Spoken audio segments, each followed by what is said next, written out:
একজন মানুষের জীবনে দুনিয়ার বিষয়ে সবচাইতে দামি সম্পদের নাম হচ্ছে ইজ্জত সম্মান। ইজ্জত সম্মানের চাইতে দামি কোনো কিছু হতে পারে? আপনি যদি আমাদেরকে সম্মান দিয়ে শাক দিয়েও বাদ দেন, আর যদি অপমান করে পোলাও রোজ বিরিয়ানি দেন, কথা বলতে হবে তো, অপমান করে যদি পোলাও রোজ বিরিয়ানি দেন এখানে যাবে না।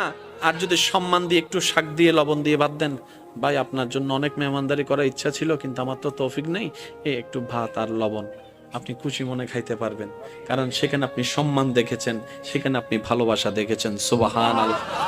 যাদের ধন বেশি ওনারা মনে করে, আমরা যারা ধন নাই তারা মনে করে কি আল্লাহ তাআলা খুশি হলে ধন দেয়, আল্লাহ খুশি হলে গাড়ি দেয়, আল্লাহ খুশি হলে বাড়ি দেয়, আল্লাহ খুশি হলে ব্যবসা দেয়, আল্লাহ খুশি হলে চাকরি দেয়, আল্লাহ খুশি হলে রাজত্ব দেয়, আল্লাহ খুশি হলে জায়গা দেয়। শ্রদ্ধার সাথে বলি, না রে না ভাই, আল্লাহ খুশি হলে রাজত্ব দেয় না। এরকম হলে তো ফেরাউনের উপর আল্লাহ খুশি, এটা প্রমাণ হয়ে যেত।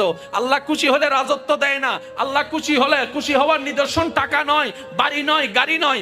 আল্লাহ যখন কোন বান্দার উপর খুশি হয়ে যায়, হাজার বিপদের মধ্যে তার অন্তরে আল্লাহ প্রশান্তি নাজিল করে, দয়া নাজিল করে, শান্তি নাজিল। Like and subscribe.